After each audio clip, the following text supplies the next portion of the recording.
Welcome to Backpage Blues. I'm joined by Charlie the Hurricane Skillen to talk us through all the big events that have been happening at Stamford Bridge lately. There is only one place to start. We are a club on the up. We've just beaten Liverpool. Yes. We're dreaming of the Champions League again. We're in the FA Cup final. Which we're going to win. I believe so. I'm feeling good. And we're about to sign Anthony Martial. I wouldn't go too far, but it's a potential transfer I'm really excited about. This is massive, isn't it? If we were to pull off this signing, this would be absolutely huge. He's such a good player. I think particularly if we don't get in the Champions League, this is kind of the best signing we could hope for. I think he's a wonderful player. I think it's so easy to forget, even, slight troubles he's had at Man United. He's only 22. Yeah. He's got bags of potential. Also, you say troubles. Every time I watch him play, he seems to have a good game. Yeah. No, I've always rated him when he's been at United. I can't pretend to know. Yeah. I can't pretend to be an expert on him when he joined and United paid 50 million for him and everyone was like, what is going on?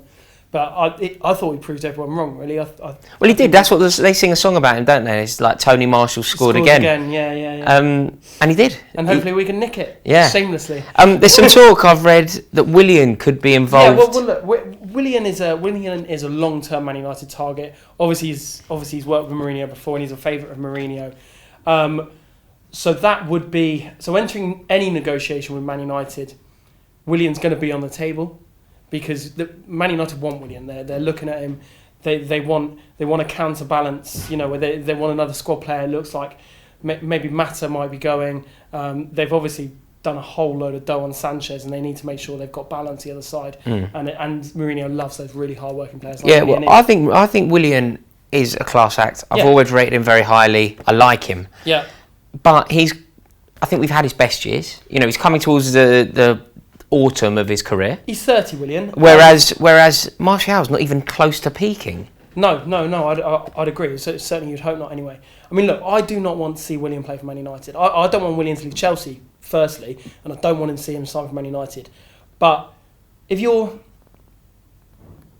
swapping the two of them, makes complete sense. I don't actually think it will happen. I think the Mourinho will put his foot down and say that Martial is not going to go to Chelsea. I think Martial will leave Manchester United, and the talk this week is that Mourinho is engineering a deal for him to go to Juventus. But Chelsea are really interested in Martial. It fits the exact sort of profile player they want to attract to the club. That that kind of 22 age range where, like you say, they're about to hit their peak. So I think it's worth getting excited. I think it's going to be one to watch for the rest of the summer, and hopefully it'll come off because I think it'd be an amazing player for Chelsea. I agree. Whether it'll be an amazing player for Conte remains to be seen. It's not looking like he's going to remain at Chelsea, and the name that we're hearing slightly more frequently than any other. Yeah, it's Sarri. Yeah, it is, and you're right. It is. The Sarri stuff is coming more to the fore now. There's a lot of interesting strands to this tale. So Sarri has actually come out and said, he's very open to leaving Napoli. Right. After it doesn't look like they're going to win the league anymore. He's actually confirmed he's got a buyout clause of about 7-8 million, I think, which is a bargain. Which is comparatively little.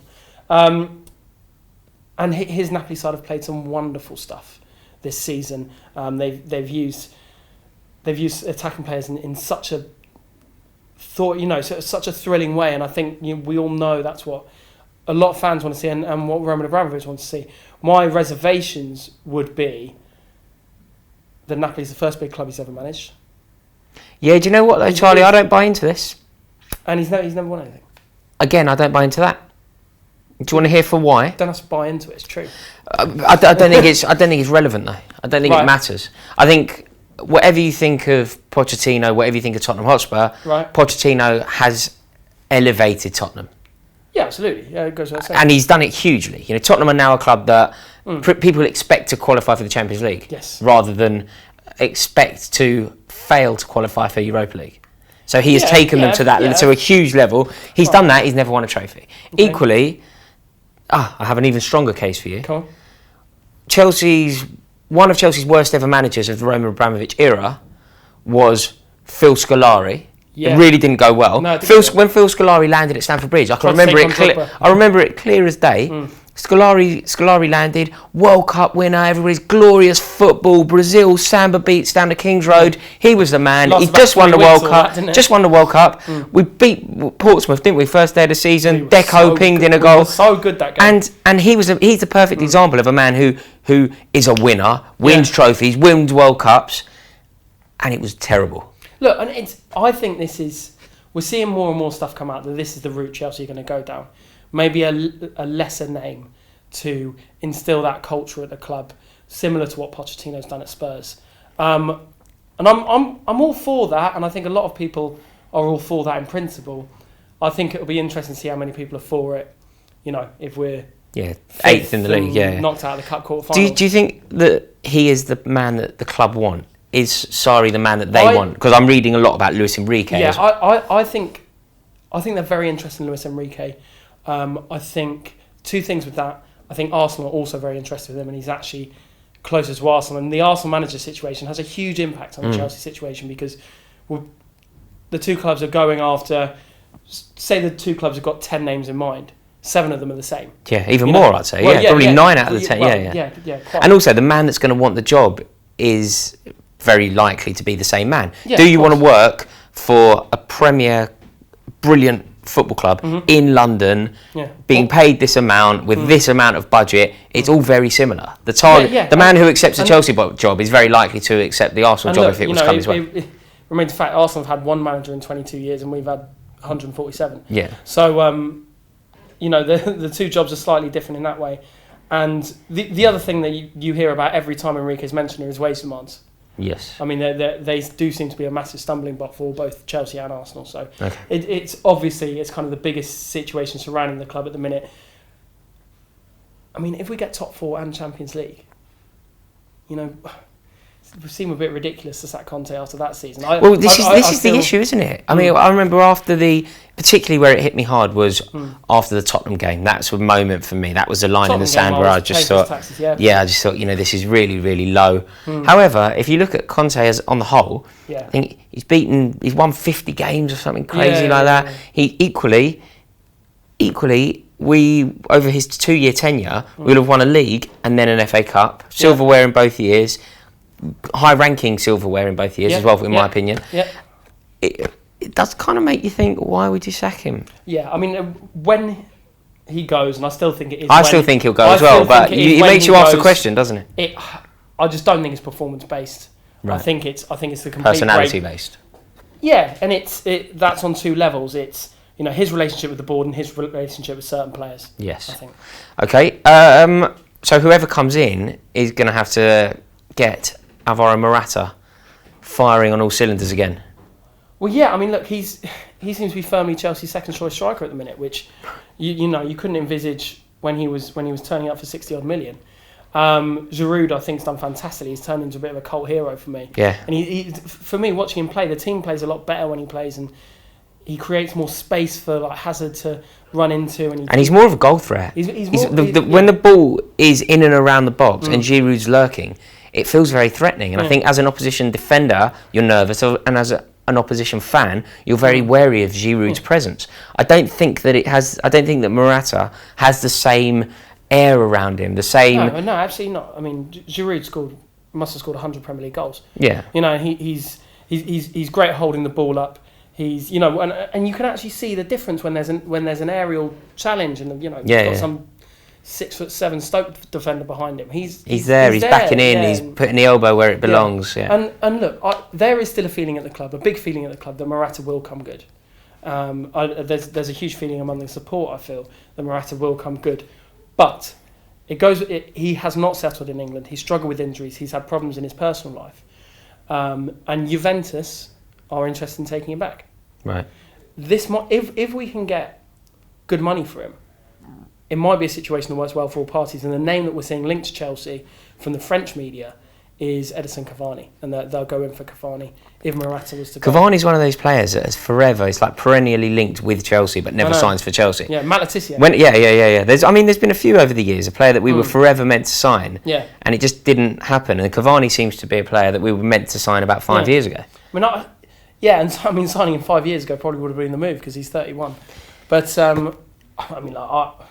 He's broken all the scoring records in France, admittedly playing against Guingamp or whatever they're called. Yeah.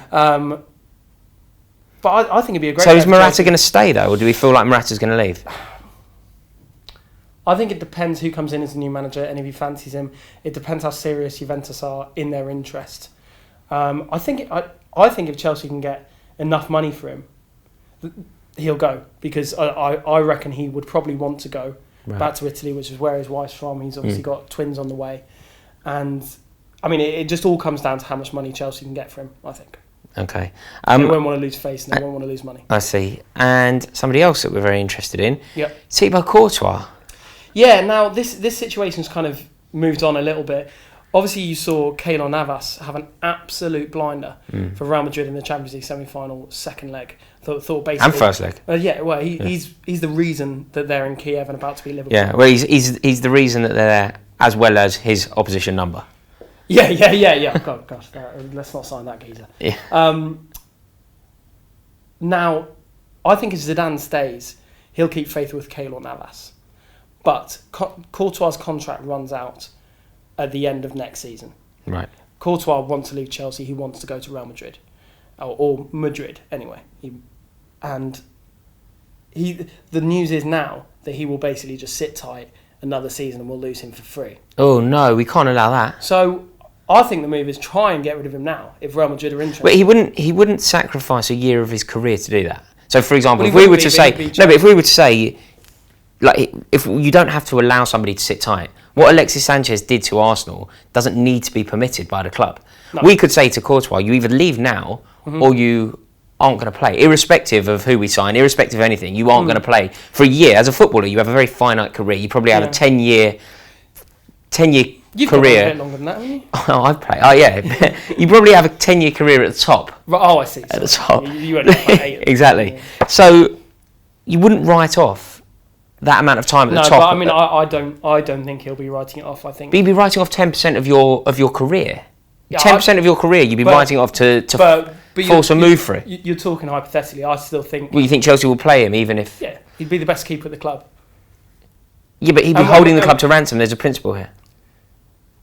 It's a principle for you. It's a principle for me. But the reality of it is that we wouldn't have the wriggle room. I like that. Yeah. That's going to become a little vine. Yeah, we'll cut that out. Won't try and say that again. We won't have the space. Understood. Yeah, we won't have the space. We won't have the space to get another top quality keeper in, someone like Jan Oblak, who will probably not be going to a non-Champions League club. So yeah, I mean, I can see a situation where Courtois is Chelsea's number one next season and then leaves for free, which is not ideal. No, it's not ideal at all. Guys, do us a favour, comment below, let us know how you think about that. And also, let me ask you a massive favour. If you've enjoyed this video, please click the subscribe button right now. It really helps us out and we really do appreciate it. Go on, you please.